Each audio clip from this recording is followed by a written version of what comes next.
Aujourd'hui, le progrès fait partie de notre quotidien.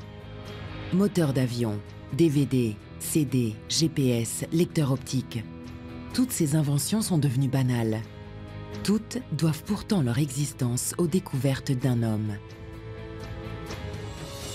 Albert Einstein. Le physicien le plus connu du XXe siècle est tant adulé par les scientifiques comme par le public que sa seule image rapporte des millions d'euros chaque année. Albert Einstein a révolutionné la physique. Il a redessiné la géométrie de l'univers. C'était il y a un siècle. Comment a-t-il fait? Qui était-il? Quel a été le parcours de cet enfant fasciné par une boussole à l'âge de 5 ans? De cet adolescent rêvant de chevaucher un rayon de lumière? De cet homme déterminé, assailli par des questionnements simples qui ont fait de lui un génie?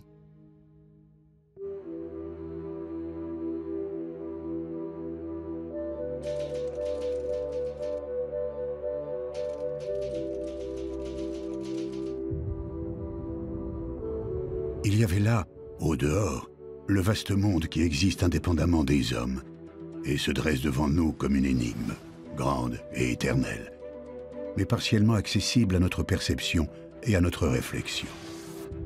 La contemplation de ce monde était comme la promesse d'une libération. L'appréhension intellectuelle de ce monde extérieur à notre propre personne m'apparaissait plus ou moins consciemment comme le but suprême à atteindre.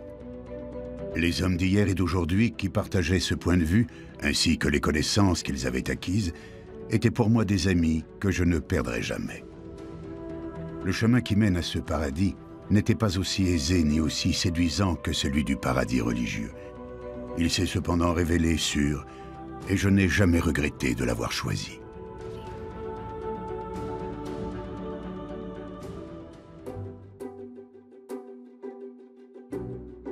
Albert Einstein naît en pleine révolution industrielle. Le 19e siècle est riche en avancées technologiques et scientifiques. Alors que la population se déplace majoritairement en voiture à cheval, les savants comprennent de mieux en mieux l'électricité, qui est depuis peu utilisée à grande échelle dans l'industrie. Thomas Edison vient même d'inventer l'ampoule électrique. Et une curiosité interpelle de nombreux chercheurs. Le courant électrique fait bouger les aiguilles d'une boussole. Une science toute nouvelle voit le jour. Une science mettant en jeu des forces que l'on ne voit pas à l'œil nu. Les chercheurs découvrent l'infiniment petit et avec lui, l'électromagnétisme. C'est dans ce contexte que le petit Albert grandit, choyé par son père Hermann Einstein, ingénieur et propriétaire d'une usine d'électrochimie, et sa mère, Pauline Koch, amatrice de piano qui transmettra la passion de la musique à son fils. Albert est un jeune garçon solitaire, au caractère trempé. Accompagné dans l'enfance par sa jeune sœur Maya, il grandit sans plus de heurts qu'un défaut de langage. Quand Albert Einstein avait environ 3 ans, il semblait attardé. En effet, il ne parlait pas beaucoup. Il a parlé très tard, et ses parents étaient un peu effrayés à l'idée qu'il soit vraiment malade. Peut-être qu'en compensation, il a développé une extraordinaire acuité visuelle dans sa façon de voir le monde, car tout au long de sa vie, il a mis des images sur les problèmes pour les rendre concrets, même quand il s'agissait de choses très abstraites en physique. Et très tôt, Albert fut interpellé par les choses abstraites. Un jour de 1883, alors qu'il a 5 ans, il tombe malade. Et ce jour-là, Son père lui offrit un cadeau, une boussole.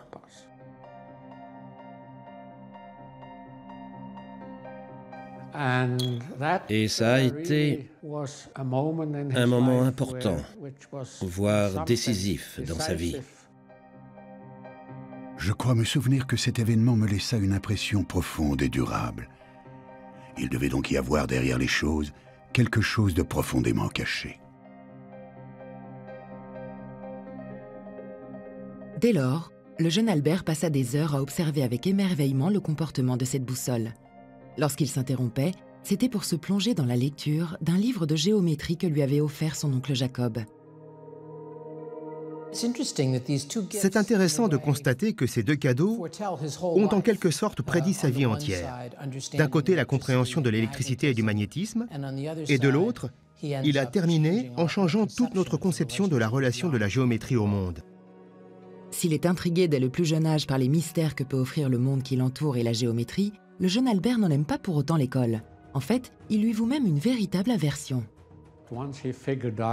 Il a vite compris que l'école fonctionnait principalement par « je te dis ce que tu dois faire et tu le fais parce que je te le dis ». C'était à l'opposé de sa façon de penser et d'être. Alors bien sûr, il était très bon dans certaines disciplines, maths et physique. Il était même loin devant les autres. Donc il s'ennuyait dans ses classes. Et je pense que parfois, il en savait autant que ses professeurs. Et ça, ce n'était pas bon. Ce jeune homme, en quelque sorte, les remettait en cause. Et doucement, Einstein a développé un irrespect total pour toute autorité. Les années passent tant bien que mal. Albert tient le coup dans cette école allemande qu'il honnit. Il a un rêve, intégrer l'école polytechnique de Zurich et ainsi obtenir les clés de la compréhension de l'univers.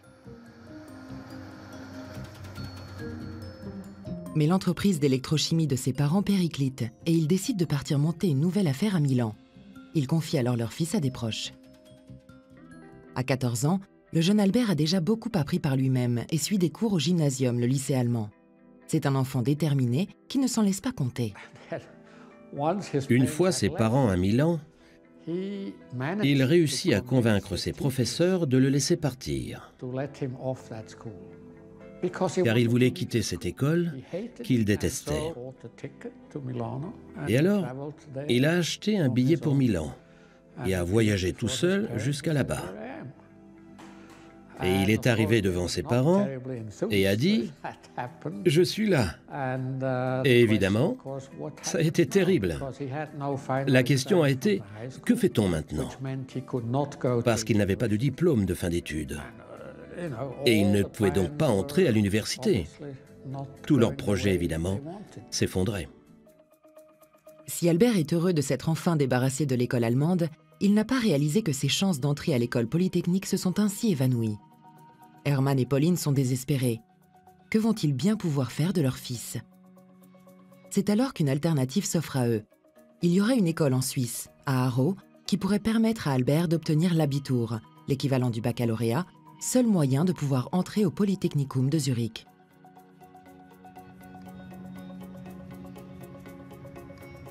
Albert se rend donc seul à Aarau, où il est hébergé chez l'un de ses précepteurs, M. Winteler. Chose inattendue, il va très vite s'épanouir dans ce nouvel environnement. La grande différence entre l'école d'Aarau et celle de Munich, à laquelle il était habitué, c'est qu'Aarau était beaucoup plus libéral. Le but de cette école était d'aider les élèves à se développer, à avoir leurs propres opinions, à avoir leurs propres pensées, et non pas « tu fais ce que je te dis de faire parce que je te le dis ». Donc, tout l'esprit était complètement différent, plus républicain, disons. Et apparemment, il commença à adorer cette école. C'est un vrai miracle que l'entreprise éducative moderne n'ait pas encore complètement étouffé la curiosité sacrée propre à l'esprit de la recherche. Car cette petite plante fragile a besoin d'encouragement et surtout de liberté, sinon elle dépérit. C'est une grave erreur de croire que le plaisir d'observer et de chercher puisse être induit par la contrainte ou par le sentiment du devoir. Soudain, Albert découvre un milieu qui lui convient parfaitement. Enfin, il peut s'exprimer librement, faire part de ses observations, de ses intuitions et de ses déductions. Il change. Il ne réfrène plus ses idées, aussi farfelues soient-elles, et il s'adonne avec joie le soir au violon avec toute la famille Winteler. Pour autant, son rapport à l'autorité n'évolue pas. Il ne témoignait pas pour autant plus de respect à ses professeurs. Je veux dire, il était un critique né ou un sceptique. La différence, c'est qu'à Aarau, Ses professeurs disaient « Ok, laissez-le être critique, laissez-le envisager les choses différemment. » Critique, sceptique, refusant toute autorité, ces traits de caractère pourraient-ils expliquer le génie d'Einstein? Je crois que la plus forte motivation des hommes pour les arts et la science est l'envie de fuir la vie quotidienne avec sa grossièreté et sa monotonie, et de se réfugier dans un monde peuplé des images de sa propre création. Mettre des images au service de la science, une méthode qu'Albert applique très jeune. Un jour qu'il se promène, observant la nature à l'œuvre, perdu dans ses réflexions, il se demanda soudain ce qu'il se passerait si un homme accompagnait un rayon de lumière.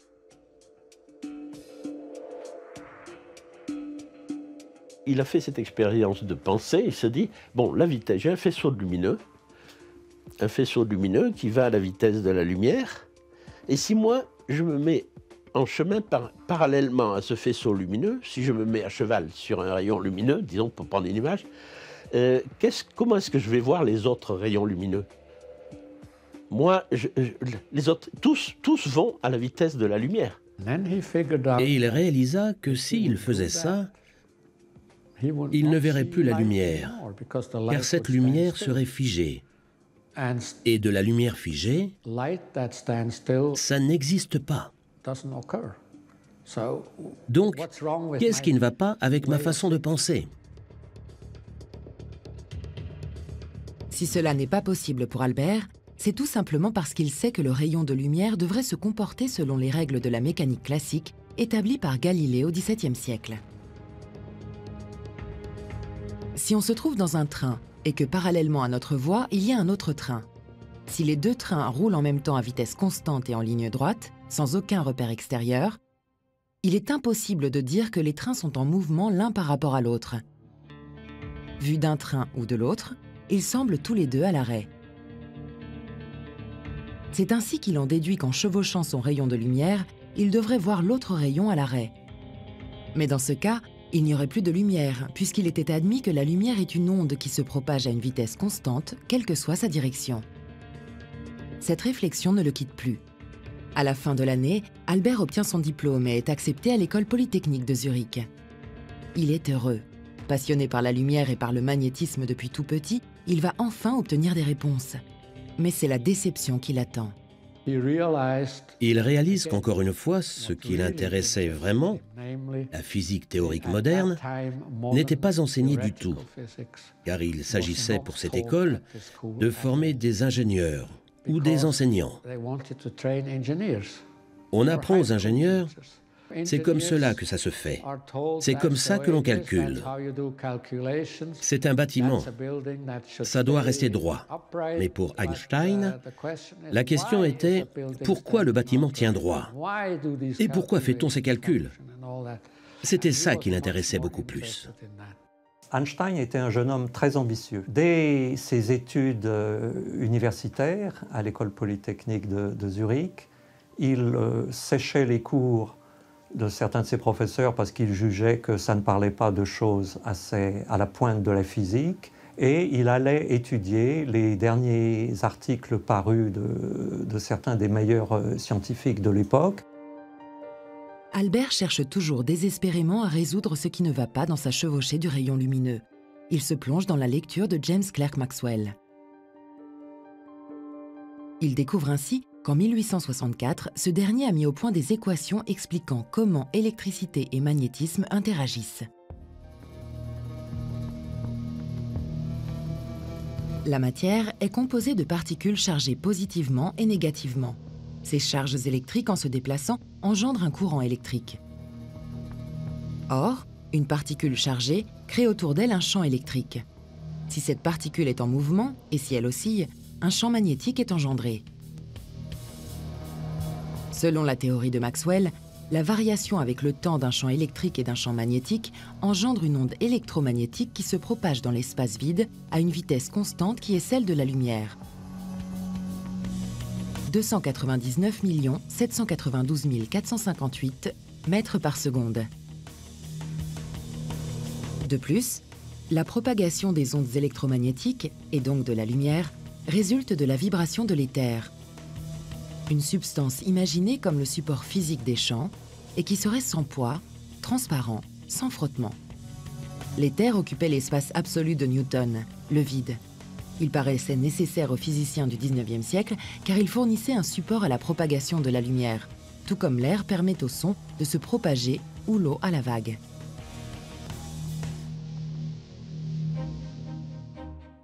Obsédé par ses lectures et ses recherches, il n'en oublie pas pour autant les plaisirs de la vie. Dans sa classe, il y avait une femme, Mileva Marić, qui était originaire de l'Empire austro-hongrois. Dans un premier temps, je pense, il voulait juste quelqu'un à qui parler de ce qu'il faisait et de ce qu'il pensait en science. Et doucement, ça s'est transformé en une relation qui a évolué vers d'autres sentiments, pour ainsi dire.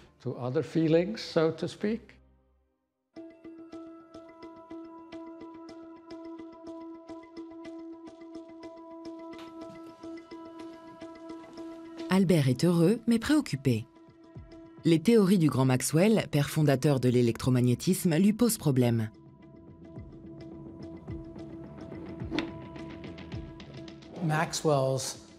L'électricité et le magnétisme de Maxwell mènent à une asymétrie qui n'est pas présente dans un phénomène. Qu'est-ce que cela signifie? Il n'y a rien de faux dans les équations de Maxwell, mais elles troublent Einstein. Imaginez que vous avez une bobine de fil conducteur attachée à une ampoule et que vous avez un aimant. Selon les équations de Maxwell, si l'on déplace la bobine de fil avec un mouvement rectiligne et uniforme vers l'aimant, le champ magnétique engendre une force qui pousse les charges électriques de la bobine, créant ainsi un courant électrique. L'ampoule s'allume.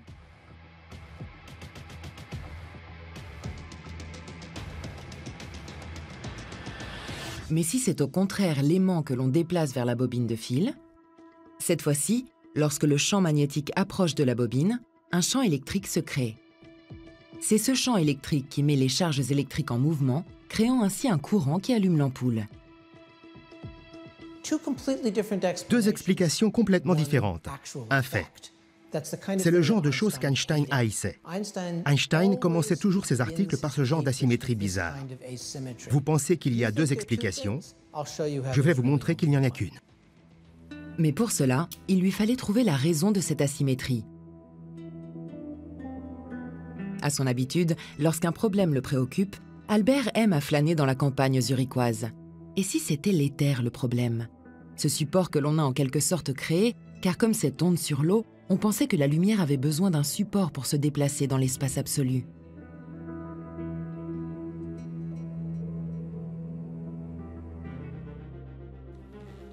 Alors qu'Albert travaille sur cette nouvelle idée, il reçoit une lettre de l'université.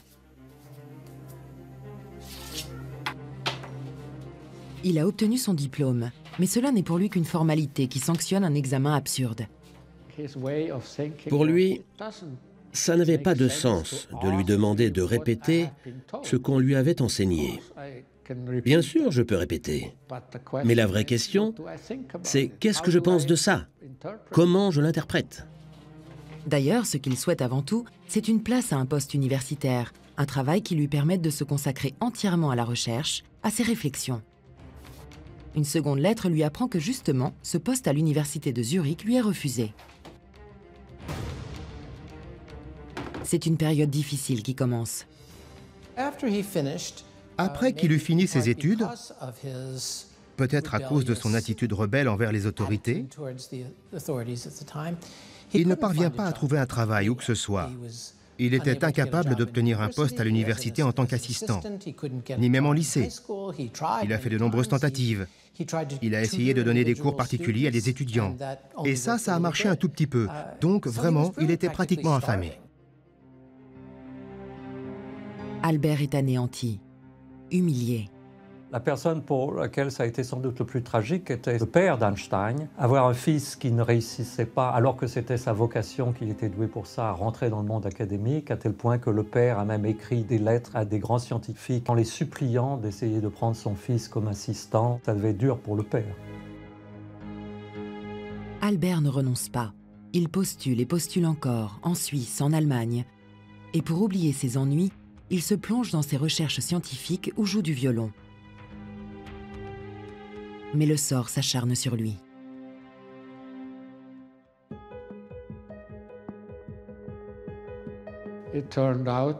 Au printemps 1901, Mileva tombe enceinte. Et ça, bien sûr, c'était une immense catastrophe pour eux deux. Car il y a 100 ans, attendre un enfant hors mariage n'était vraiment pas facile. C'était vraiment une catastrophe. Et le mariage n'était même pas une option, car il n'avait rien, elle n'avait rien. Et pour ne rien arranger, les parents d'Einstein étaient complètement contre cette relation, particulièrement sa mère. Elle était vraiment contre. Mileva est donc rentrée chez ses parents. Elle n'avait pas d'autre solution. Albert est acculé. Comment trouver un travail pour nourrir sa famille alors que toutes les facultés le rejettent? Qui sont-ils tous pour le mépriser ainsi? Comment faire? Il devra alors son salut à Marcel Grossmann, un ami mathématicien du Polytechnicum. C'est grâce à Marcel qu'Albert avait pu rattraper les cours qu'il séchait et réussir ses examens. Et encore une fois, c'est Marcel qui va le tirer d'affaire. Je crois que Marcel Grossmann a été le premier à réaliser qu'Einstein avait un gros potentiel pour être un grand scientifique. Et il dit cela à son père. Grossmann père était riche et il connaissait le directeur de l'Office des brevets à Berne.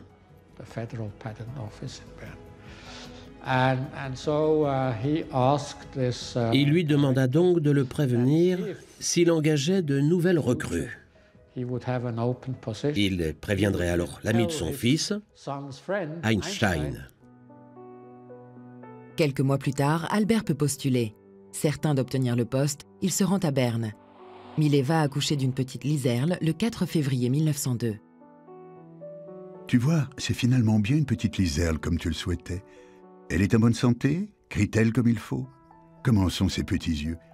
À qui de nous deux ressemble-t-elle le plus? Il faut absolument que tu me la dessines quand tu iras un peu mieux.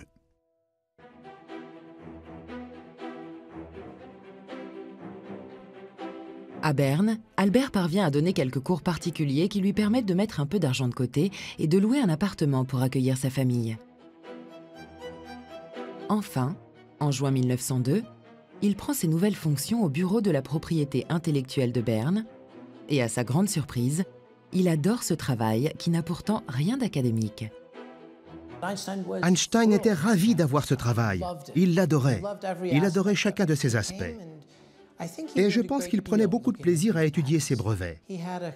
Il était en quelque sorte au premier rang de la parade des inventions modernes, telles que les radios, les horloges, mais également toutes sortes de mécanismes.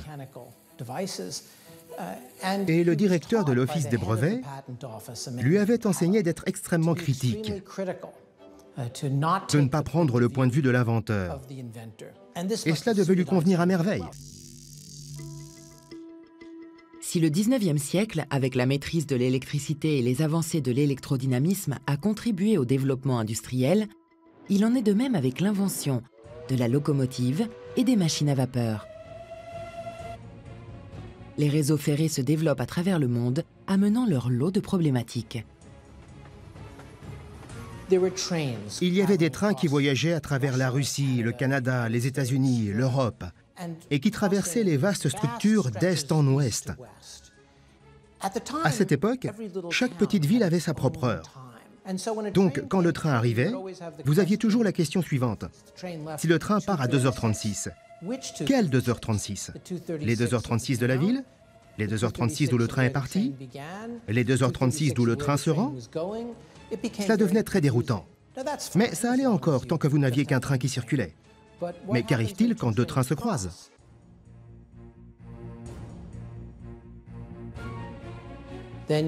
Dans ce cas, vous avez au point d'intersection l'heure de la ville située à l'intersection, l'heure d'une voie et l'heure de l'autre voie. Et vous voyez comment cela devient un problème impossible à résoudre quand vous essayez de mettre en place un réseau ferré.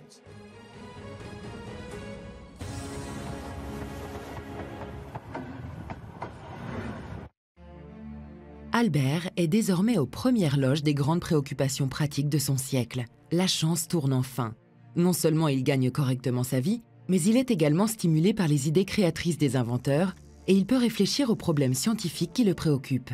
Après une période d'adaptation, Einstein a réussi à faire le travail qu'on demandait de lui pour examiner les brevets et résumer ses brevets le matin seulement, en se gardant toute l'après-midi pour pouvoir réfléchir sur les problèmes de physique fondamentale.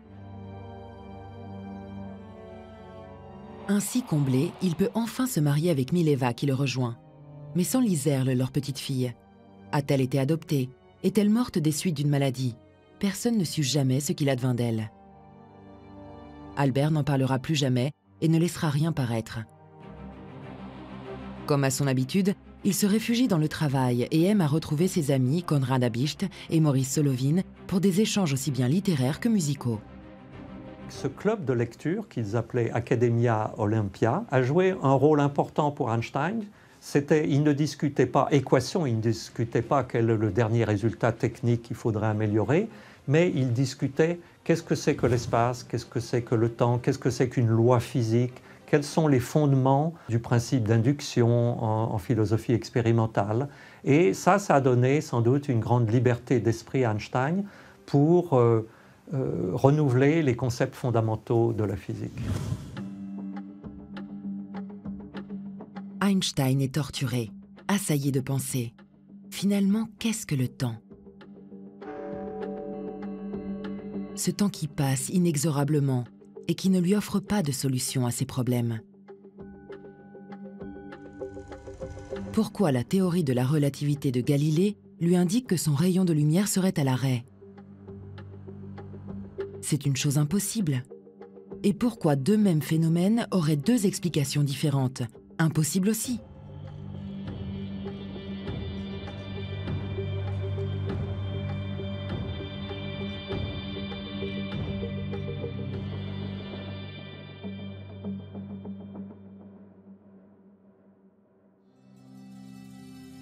Alors qu'il est de nouveau papa, Albert se plonge corps et âme dans ses questionnements tout en conciliant sa vie de famille.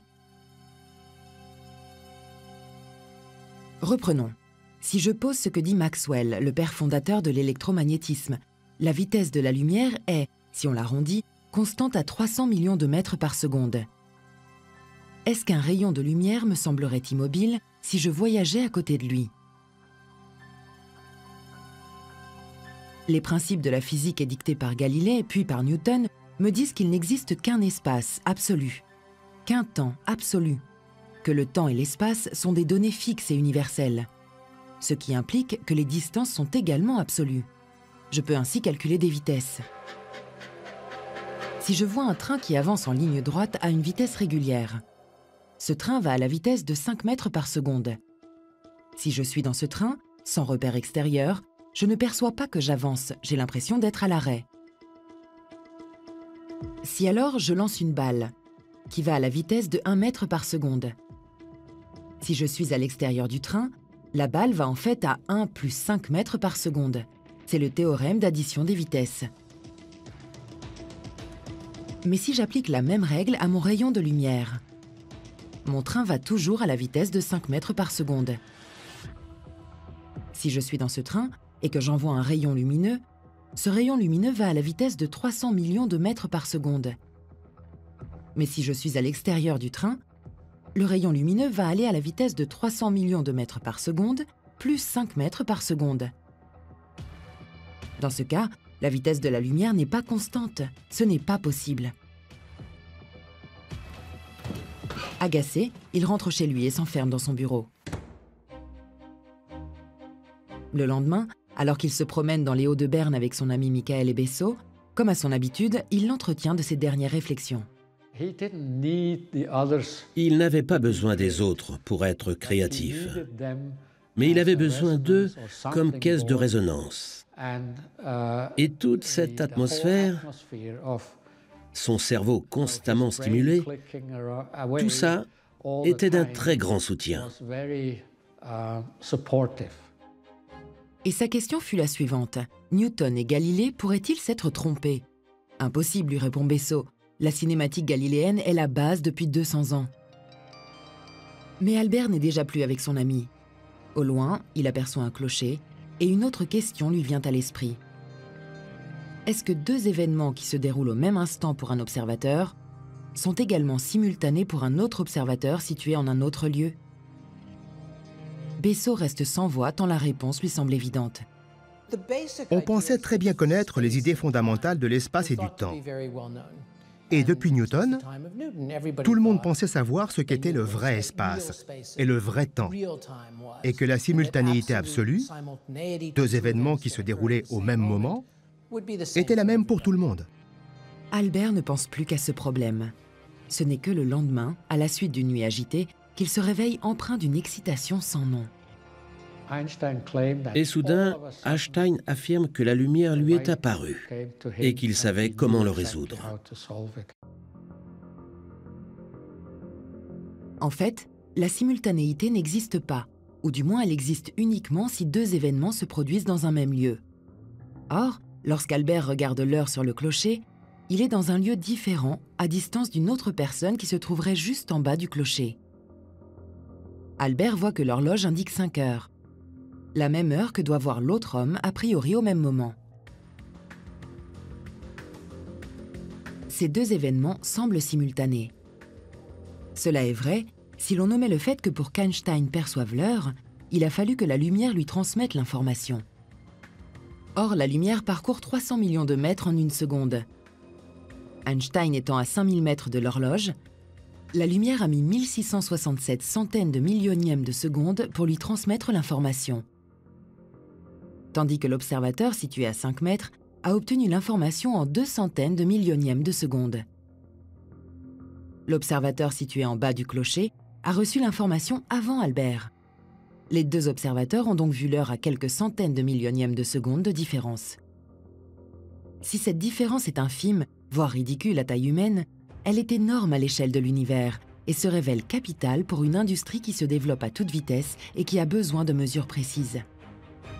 Avant Einstein, tout le monde considérait qu'il y avait un temps absolu, comme si dans l'univers, il y avait une grande horloge cosmique invisible, mais identifiée soit à la réalité physique, soit même pour certains à une divinité hors de la nature, et qui marquait ce déroulement du temps absolu. En remettant la simultanéité en question, Albert peut également remettre le temps en question. Et pour cela, il part de Deux principes. Vous ne pouvez jamais dire que vous êtes en train de bouger si vous avancez toujours à la même vitesse. Et la vitesse de la lumière est constante. Ces deux principes sont devenus les piliers de la théorie de la relativité. Et de là, il construit quelque chose qui eut d'énormes conséquences et changea notre idée d'espace et de temps. Car en effet, si l'on a 3 locomotives qui se déplacent ensemble en mouvement rectiligne uniforme, c'est-à-dire qui ne subissent aucune interaction, même pas la gravitation, et qui sont séparées par exactement la même distance. Dans chaque train se trouve une horloge. Sur le quai se trouve un observateur. Nous avons donc 2 référentiels, celui où se trouve notre observateur et celui où se trouvent les locomotives. Aucune des horloges n'est à la même heure. Il faut les synchroniser. Pour cela, le train B envoie au train A et C un signal lumineux qui contient l'information. Il est midi pile. A, B et C ne se voient pas bouger, ils se voient au repos. A et C reçoivent en même temps le signal lumineux leur indiquant « il est midi pile ». A et C synchronisent leurs horloges. L'observateur qui est sur le quai, donc dans un autre référentiel, ne voit pas du tout la même chose. Lorsque le commandant envoie le signal « il est midi pile » à chaque train, C va à la rencontre du signal alors que A le fuit. Pour l'observateur, C va obtenir en premier le signal.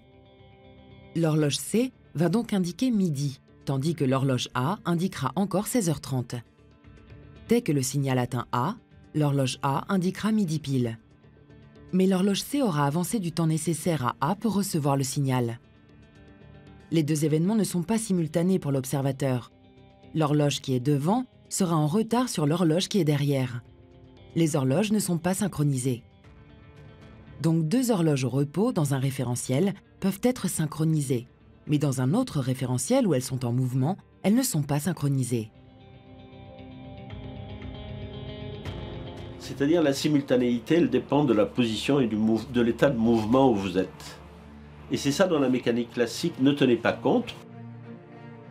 Désormais, le temps est relatif.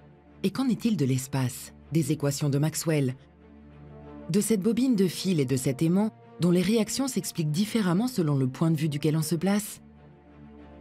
Albert, en fait, résout le problème. Il supprime l'éther et de ce fait l'espace absolu. Dorénavant, l'espace sera également relatif. La démarche d'Einstein est tout à fait révolutionnaire parce que si vous lisez les articles des compétiteurs, disons, d'Einstein, ceux qui écrivaient sur le même sujet, sur ce sujet-là, qui va devenir la théorie de la relativité restreinte, les autres auteurs présupposent un espace absolu et présuppose le concept habituel de temps absolu. Einstein a abordé le problème presque complètement à l'envers. Il a commencé non pas en demandant quelle est la nature de la matière, mais en posant une question que seul un enfant poserait. Il dit « Qu'est-ce que l'espace? Qu'est-ce que le temps? Qu'est-ce que signifie la simultanéité ?» Son intuition était différente de celle des autres. Il comprenait les choses en profondeur. Il avait une façon de penser qui ne s'apprend pas. Soit vous l'avez, soit vous ne l'avez pas. Albert consacre les semaines qui suivent à la rédaction d'un article intitulé « Sur l'électrodynamique des corps en mouvement », autrement dit, la relativité restreinte. Il l'envoie à la plus grande revue scientifique de l'époque, Annalen der Physik, et attend anxieux les réactions à sa publication. Mais rien ne vient. Il se remet au travail. Cette année 1905, il a eu une explosion intellectuelle, si l'on peut dire. Vous pouvez considérer que de 1902 à la fin de 1905, c'était une sorte de période d'incubation. Et boum! En 1905, tout est sorti. Albert publie en effet dans la foulée 4 autres articles qui vont se révéler tout aussi importants pour la physique moderne que la théorie de la relativité restreinte. Et parmi ceux-là, E égale mc2. La fameuse équation E égale mc2. E égale mc2. E égale mc2.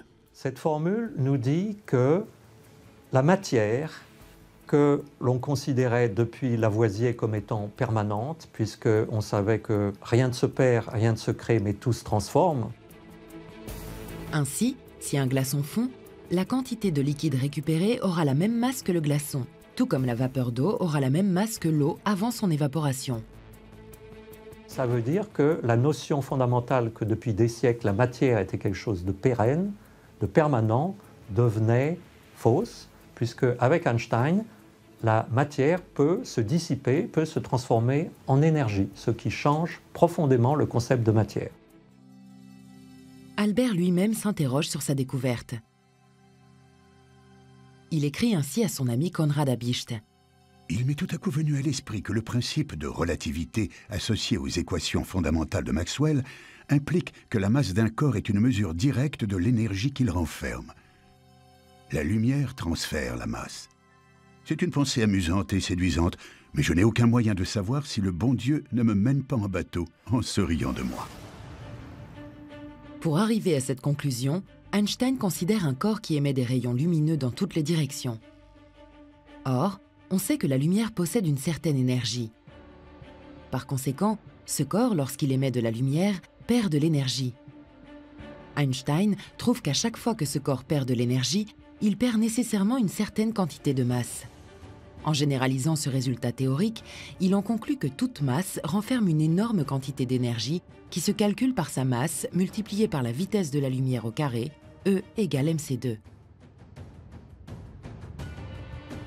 Toute énergie peut ainsi en principe se transformer en masse, et toute masse peut se transformer en pure énergie. Mais il faut faire intervenir des processus de désintégration au niveau nucléaire.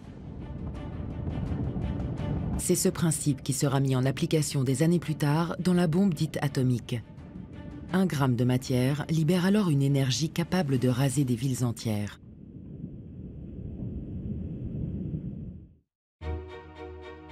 1905. Albert attend avec impatience des retours sur ses articles. Mais rien ne vient. Il se consacre alors à son jeune fils, Hans Albert. Il obtient même une promotion à l'Office des brevets et gagne très bien sa vie. Mais ce n'est qu'une maigre consolation. 1906. Enfin, les premières réactions sur la relativité restreinte lui parviennent. Il devient doucement célèbre, mais seulement sur le papier. Personne ne l'avait vraiment vu, à part un assistant de Max Planck qui avait fait le voyage jusqu'à Berne pour le rencontrer à l'Office des brevets. La chose amusante, c'est que quand cette personne, Max von Laue, arriva à l'office, et quand Einstein arriva et passa devant lui, von Laue se dit « Ça ne peut pas être cet homme. Il avait juste 30 ans, vous savez. Il n'avait rien d'un vieux professeur pompeux. » Sa première pensée, telle qu'il l'a décrit plus tard, fut qu'il ne pouvait pas imaginer que c'était la personne qui avait trouvé cette théorie. Mais si, c'était lui. Max Planck, physicien allemand réputé, rédacteur en chef de la revue Annalen der Physik. Albert ne sait pas encore que l'éminent physicien deviendra l'un de ses plus précieux alliés. Albert reprend confiance en lui, ragaillardi par ses nombreuses correspondances avec d'autres scientifiques. Il espère toujours trouver un poste universitaire.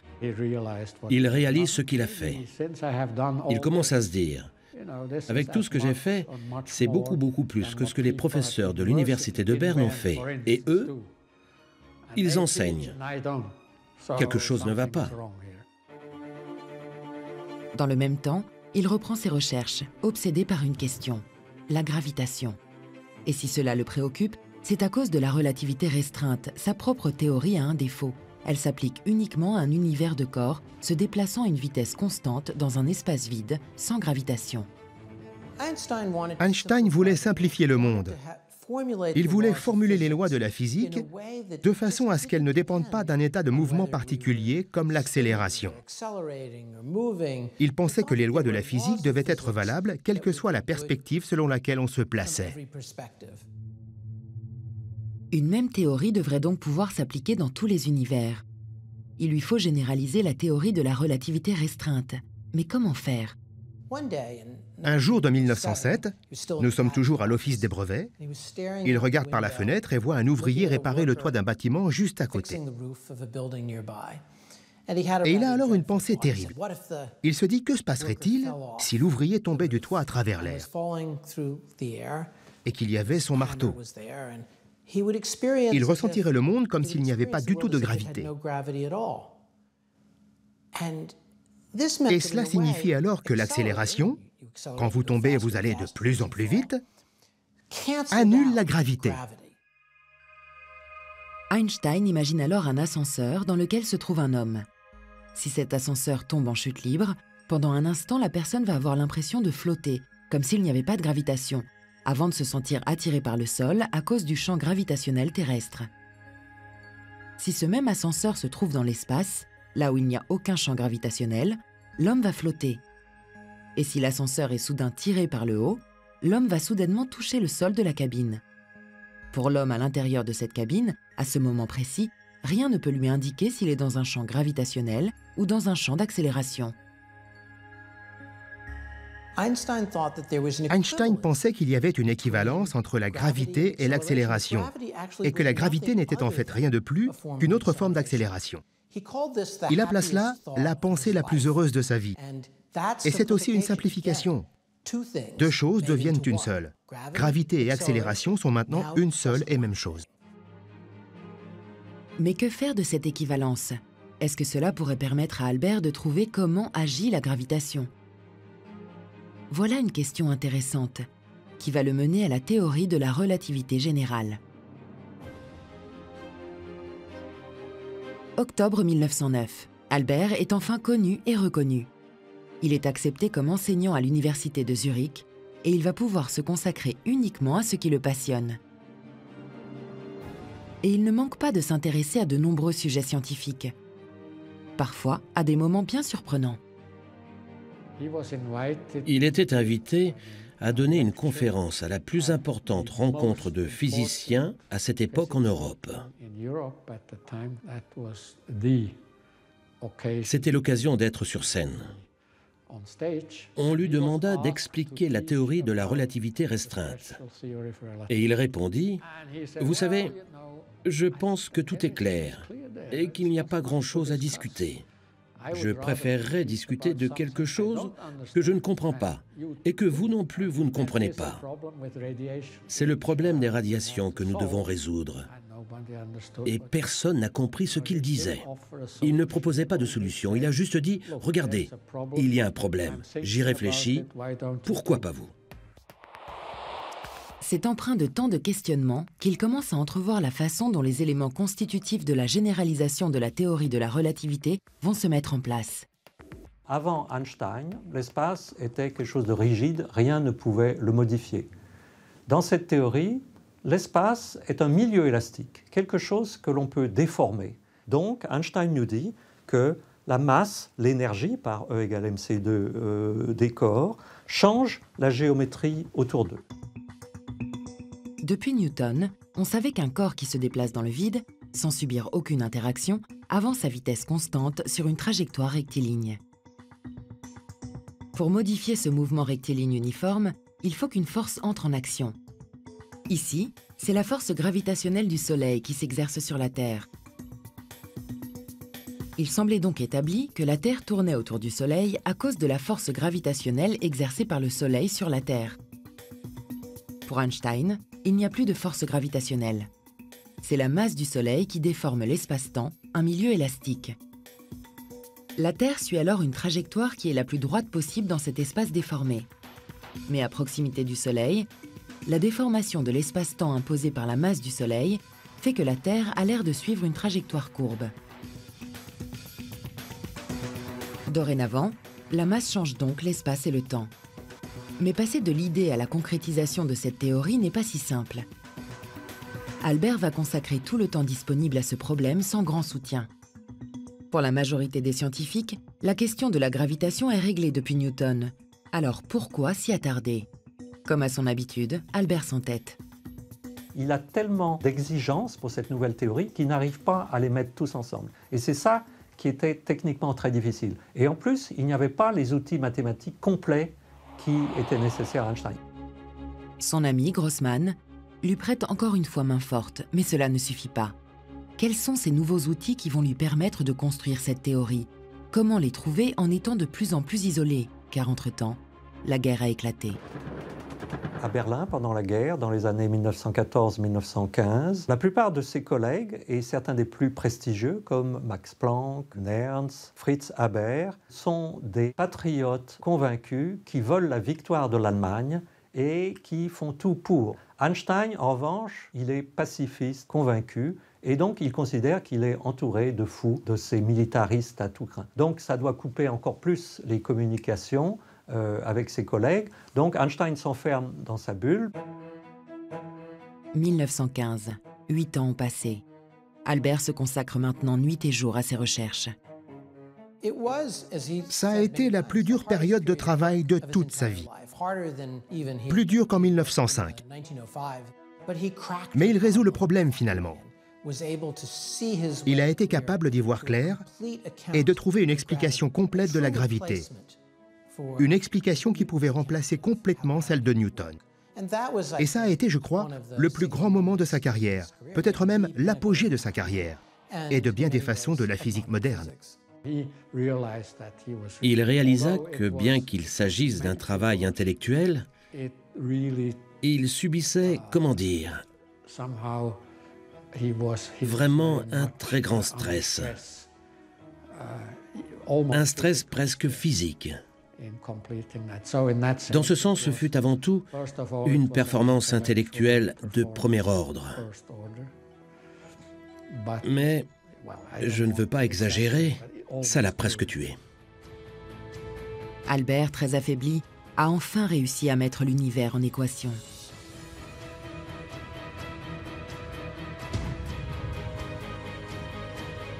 Mais une partie de la communauté scientifique ne voit pas cette nouvelle théorie d'un bon œil. Quelque temps après la publication de la théorie de la relativité générale, beaucoup de physiciens la rejettent à cause de ses mathématiques compliquées. Il pense que la physique ne doit pas être comme ça. On ne doit pas avoir besoin de mathématiques de haut niveau. On ne doit parler que de forces et d'équations que l'on maîtrise complètement. Quelle ironie! Ces mêmes mathématiques qui lui ont donné tant de peine l'empêchent d'obtenir la reconnaissance de certains de ses pairs. Qu'importe, Albert, fidèle à lui-même, défend ses théories et cherche toujours à percer les secrets de l'univers. Avant Einstein, on n'avait jamais osé écrire des équations pour décrire la structure de tout l'univers, c'est-à-dire de toutes les étoiles, de toutes les galaxies, de l'ensemble de tout l'univers. Einstein, en 1917, parce qu'il a créé la théorie de la relativité générale, se rend compte que cette théorie est à même de pouvoir donner un cadre de description du cosmos. Et Einstein est donc le créateur de la cosmologie scientifique. Il faudra attendre encore quelques années pour que la théorie de la relativité générale soit propulsée au devant de la scène. Albert pensait qu'il était possible de prouver la théorie de la relativité générale lors d'une éclipse solaire. Il pensait qu'à cette seule occasion, il serait possible d'observer les rayons lumineux d'un groupe d'étoiles déviés par la masse du Soleil et donc d'apporter la preuve de la déformation de l'espace-temps. Juste après 1919, il y a une expédition. Un pacifiste britannique nommé Eddington veut vérifier les prédictions de son collègue pacifiste allemand. Il publie les résultats qui montrent que les étoiles semblent être repoussées du Soleil qui est obscurci par la Lune. Et le monde devient fou.